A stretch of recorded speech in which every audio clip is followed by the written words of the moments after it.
Charte pour la paix et la réconciliation nationale, le comité de rédaction a présenté les grandes orientations du texte ce lundi au Premier ministre, le général de division Abdoulaye Maïga, qui, pour succéder à Akiwumi Adesina à la tête de la Banque africaine de développement, les grands électeurs sont réunis à Abidjan pour un scrutin aux enjeux majeurs pour l'avenir du continent.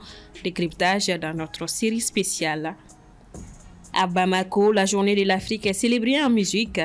Un concert géant a été organisé ce dimanche pour honorer les pères fondateurs de l'unité africaine et célébrer la richesse culturelle du continent. Ravi de vous retrouver pour une nouvelle semaine. Mesdames et messieurs, bonsoir. Bienvenue au 1945. La commission de rédaction du projet de la Charte pour la paix et la réconciliation nationale a rencontré le Premier ministre, le général de division Abdoulaye Maïga, ce lundi 26 mai. Objectif, présenter l'état d'avancement des travaux et partager les grandes lignes du futur document. Assetoumani Koulibaly. Cette rencontre avec le Premier ministre fait notamment suite à une précédente effectuée le 25 février dernier.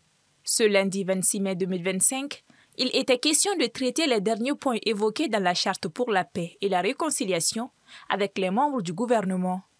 En cours depuis maintenant une année, le projet de la Charte sera achevé le 30 juin prochain, affirme M. Ousmane Issoufi Maïga, président de la commission.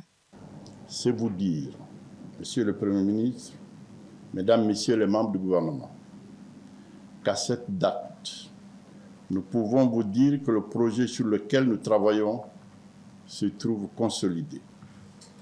Sur la base de nouvelles contributions, d'anciens titres, chapitres, articles ont été remaniés ou supprimés, de nouveaux ont été incorporés de manière pour la Commission à prendre en compte l'avis de tous. Le projet de charte constitue un guide pour le renforcement de la paix, de la sécurité, la cohésion sociale, de vivre ensemble et de l'unité nationale. Au cours de cette rencontre, la Commission a brièvement présenté les axes pertinents du projet aux membres du gouvernement présents pour des interactions à huis clos. Suite aux échanges, le Premier ministre a souligné que la Charte constitue désormais une nouvelle ère pour le Mali, tout en félicitant la Commission. Mesdames et Messieurs les membres de la Commission, il me paraît important encore une fois de souligner que la Charte pour la paix et la réconciliation nationale est destinée à jeter les bases d'une nouvelle ère de concorde, d'entente, de sécurité, de valorisation de nos us et coutumes et de cohésion sociale. Aussi, le gouvernement prendra toutes les dispositions pour la mise en œuvre de la Charte après son approbation. Mesdames et Messieurs les ministres, nous venons d'assister à une brillante présentation des différents documents suivis d'échanges fructueux avec les membres de la Commission sur la dernière mouture du projet en vue de son amélioration avant sa transmission à son Excellence le Président de la Transition, chef de l'État, le général d'armée Assimi Goïta. Le projet de la Charte pour la paix et la réconciliation traite de la justice, la sécurité, l'éducation, des valeurs culturelles, du respect des aînés, du développement, de l'employabilité des jeunes, pour ne citer que cela. Pour l'avancement du projet, plusieurs couches ont été approchées pour le bon déroulement des travaux. La Charte comporte donc la majeure partie des préoccupations des populations maliennes. La Charte constitue désormais le document de référence pour toute initiative, action et activité qui concourent à la sécurité, à la paix, à la réconciliation nationale, à la cohésion sociale, au vivre ensemble au Mali. Une violente attaque terroriste a frappé ce samedi matin les installations de l'entreprise chinoise Covec dans la localité de Tirira Marina, région de Kayes. Des individus armés ont incendié une bonne partie du parc matériel et des infrastructures de l'entreprise. Djeneba Samaki. Cibler les entreprises de construction et les sociétés minières étrangères, c'est le nouveau système utilisé par les groupes terroristes afin d'instaurer un climat de terreur. Dans cette veine, une nouvelle attaque a visé samedi la région de Kayes, notamment l'entreprise de construction Covec active dans la région. La dite attaque était d'une ampleur gravissime. Une vidéo largement diffusée sur les réseaux sociaux montre plusieurs engins de chantier en train de brûler entre les localités de Tirena Marina et Djalaga, où la société Covec y mène des travaux d'infrastructure.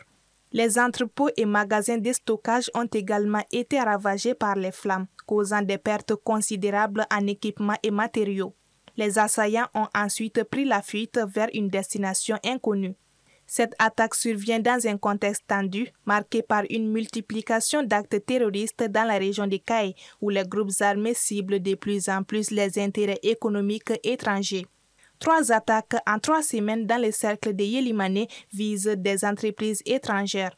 Le 4 mai, une première attaque visait une société chinoise de prospection aurifère à Lagamane. Cette offensive est suivie par un assaut plus structuré le 17 mai contre un convoi minier entre Djima et Sandaré.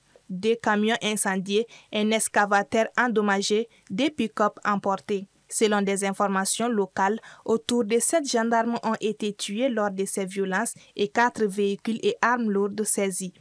Puis le 24 mai, le sabotage des projets de réhabilitation routière gérés par la COVEC. Aucun bilan officiel n'a été diffusé, mais l'attaque a considérablement freiné les travaux de la RN1, artère essentielle reliant Kayes à la frontière sénégalaise. Une équipe du district sanitaire de Nioro composée de 4 personnes avait été également enlevée le même jour avant d'être libérée quelques heures après leur arrestation au retour d'une mission à Kayes. Ces épisodes, survenus successivement dans différentes localités du cercle de Yélimane, montrent que la menace terroriste a franchi un nouveau cap. Les forces de défense et de sécurité n'étant pas très actives dans la zone, ce qui aggrave la vulnérabilité des infrastructures civiles de plus en plus ciblées.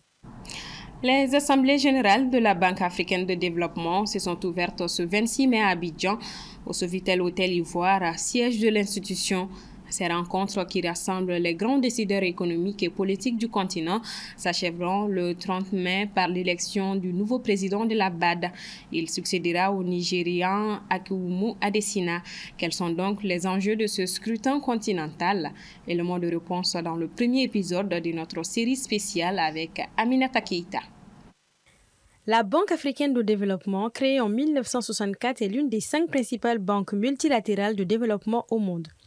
Elle est la seule institution africaine cotée AAA par les agences de notation financière. La BAD compte 80 pays actionnaires, dont 54 pays africains. Face aux défis économiques et climatiques auxquels le continent est confronté actuellement, l'élection du nouveau président de la BAD revêt d'une importance géopolitique majeure. En effet, elle intervient alors que le continent cherche à investir massivement dans les infrastructures vertes, à s'adapter aux mutations géopolitiques globales avec un accès particulier à l'accès au financement. Depuis 1982, pour mobiliser davantage de ressources, il a été décidé de faire adhérer des pays non membres, surtout des pays industrialisés, pour contribuer d'abord au Fonds africain de développement, qui a une facilité concessionnelle, parce qu'on a besoin de capitaux. Parce que l'objectif de la BAD, c'est d'emprunter de l'argent à faible coût et de le prêter aux pays africains pour leurs besoins de trésorerie et de financement des objectifs de développement. Donc, et évidemment, le fait aussi que ces pays non régionaux contribuent au capital font qu'ils sont présents au sein du conseil d'administration, ce qui fait de la BAD une organisation vraiment internationale de financement de développement. Le nouveau président de la BAD, qui sera élu pour les 5 prochaines années, pilotera une banque continentale au rôle central dans le financement des infrastructures, la résilience climatique, la transition énergétique ou encore l'intégration économique africaine. Il devra également équilibrer les intérêts des membres régionaux et non régionaux, tout en renforçant la transparence, l'efficacité institutionnelle et la crédibilité de la BAD face aux agences de notation et aux marchés. Car oui, le choix du nouveau dirigeant sera scruté de près par les marchés, les partenaires techniques et financiers, mais surtout par les États africains eux-mêmes. Il y a des facilités aussi concessionnelles au sein de la BAD, en dehors des projets et programmes normaux, qui concernent le Fonds africain de développement, qui a été créé en 1972, et la facilité pour le Nigeria, qui a été créé, le Fonds spécial pour le Nigeria, qui a été créé en 1976. Donc, ils font des prêts à des taux à très bas, qu'on appelle concessionnels, et sur des durées longues.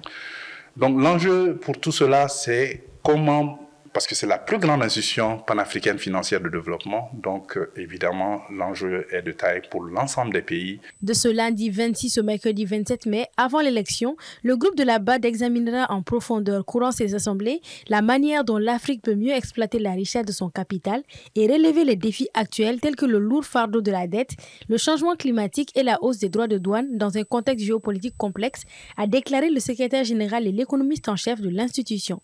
À noter que la Banque africaine de développement est un acteur clé dans l'opérationnalisation de la position africaine commune sur le recouvrement d'avoirs CAPAR.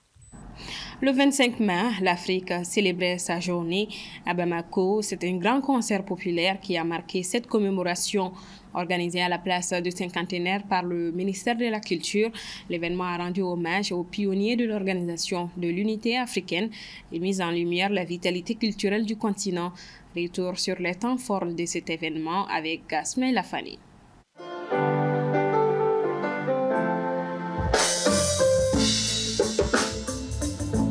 Le 25 mai 1963, des représentants de 30 nations africaines, dont le Mali, créèrent l'Organisation de l'Unité africaine, devenue l'Union africaine en 2002. 70 ans déjà, le 25 mai continue à être célébré dans les continents et ailleurs comme Journée mondiale de l'Afrique. Ce dimanche à Bamako, un concert géant initié par le ministère de la Culture a permis de célébrer les bâtisseurs de cette mémoire collective. Aujourd'hui, nous sommes là pour célébrer nos cultures, les identités, l'union des Saliens pour la résistance des cultures. Aujourd'hui, nous sommes là, les pères de l'indépendance qui ont travaillé tant, aujourd'hui qui ont donné. Nous sommes dans la nouvelle pensée africaine, et cette nouvelle pensée africaine qui s'exprime, qui s'affirme, mais aussi qui s'assume. Une Afrique qui affirme ses potentialités, ses ressources, qui la sauvegarde jalousement, qui la protège pour une prospérité, mais aussi une Afrique qui s'exprime d'une même voix. Aujourd'hui, nous avons vu depuis un an les ministres, les chefs d'État du Sahel qui se mettent ensemble. Nous voyons un embryon de l'unité africaine. Aujourd'hui, nous célébrons l'espoir et l'espérance de tout un peuple et la mémoire de tout un peuple. Cette 62e commémoration entend relever de nombreux défis, parmi lesquels l'unité des peuples africains, telle que définie par l'esprit des pères fondateurs des États africains, mais aussi la renaissance culturelle du continent. Quand on parle de l'Afrique dans son ensemble, eh bien c'est ça, les journées spéciales, comme le 25 mai, qui est la journée de l'Afrique. Et coupler cette journée symbolique avec la journée de l'AES, les pays de l'AES. Et là, moi, je pense que le symbole est suffisant pour que la fête puisse être une fête à hauteur de souhait. Couplée aux journées de l'AES et à l'année de la culture au Mali, cette célébration de la journée de l'Afrique a permis de mettre en place un plateau artistique unique réunissant des légendes et des talents de toute l'Afrique.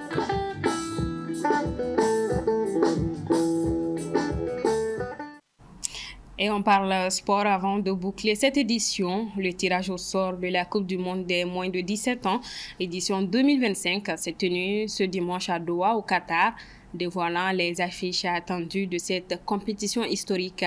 Pour la première fois, le tournoi rassemblera 48 sélections nationales réparties en 12 groupes de 4. Placés dans le groupe L, les Aigles U17 du Mali se prépareront à affronter la Nouvelle-Zélande, l'Autriche et l'Arabie Saoudite. L'événement se tiendra du 3 au 27 novembre 2025. L'Afrique, forte de 10 représentants, aborde ce rendez-vous avec ambition, portée par les performances remarquables de ces nations lors de la dernière CAN U17 au Maroc. Voilà donc qui met fin à ce 1945. Merci de votre constante fidélité. Bonsoir à tous.